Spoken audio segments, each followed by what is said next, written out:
Pernahkah kita merasa ibadah kita biasa-biasa saja? Syalat, puasa, zikir, rasanya seperti rutinitas tanpa ruh. Hati kita seolah kering, jauh dari getaran rasa takut dan cinta kepada Allah. Jika pernah, mari sejenak kita menengok ke masa lalu, ke sebuah kota suci bernama Madinah, di mana hidup seorang hamba yang tangisannya menggetarkan langit.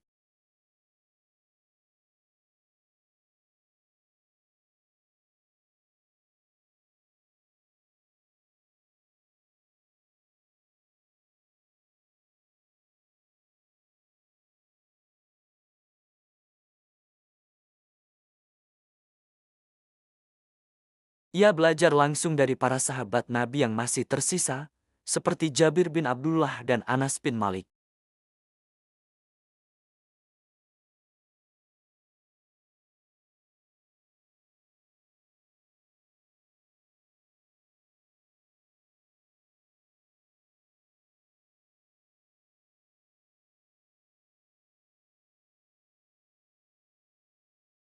Ia adalah bukti hidup bahwa ilmu yang sesungguhnya adalah ilmu yang melahirkan rasa takut kepada Allah. Muhammad bin Al-Munkadir dijuluki sebagai salah satu orang yang paling sering menangis karena Allah. Tangisannya bukan tangisan biasa, bukan pula sandiwara untuk mencari pujian.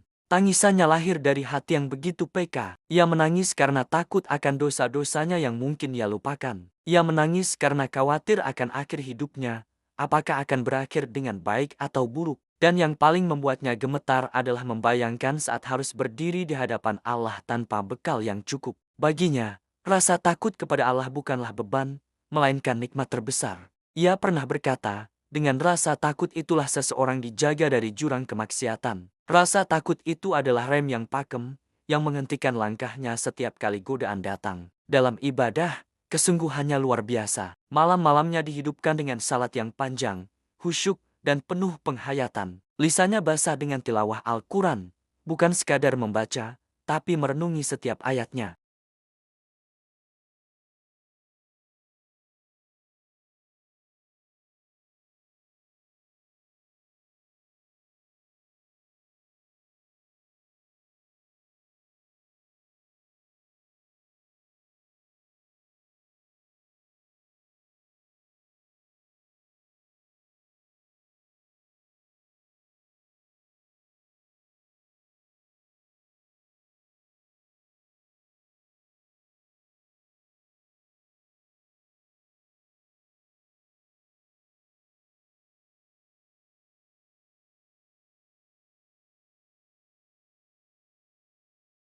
Sikapnya terhadap penguasa juga menjadi teladan. Di masanya, mendekat kepada istana bisa mendatangkan banyak keuntungan duniawi. Namun, Muhammad bin Al-Munkadir memilih untuk menjaga jarak.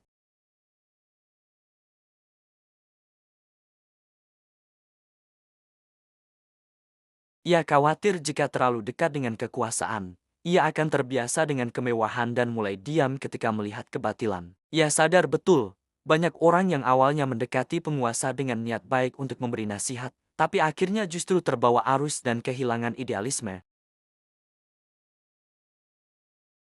Salah satu sifatnya yang paling mengagumkan adalah ketulusannya terhadap orang lain. Ia tidak pernah cepat menghakimi.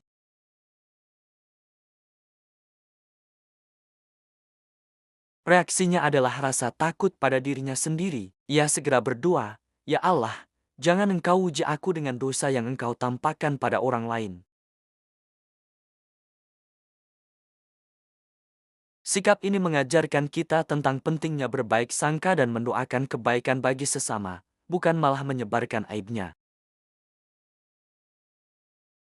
Jika banyak majelis ilmu di masa itu dipenuhi dengan perdebatan sengit dan adu argumen, majelis Muhammad bin Al-Munkadir justru dipenuhi dengan ketenangan.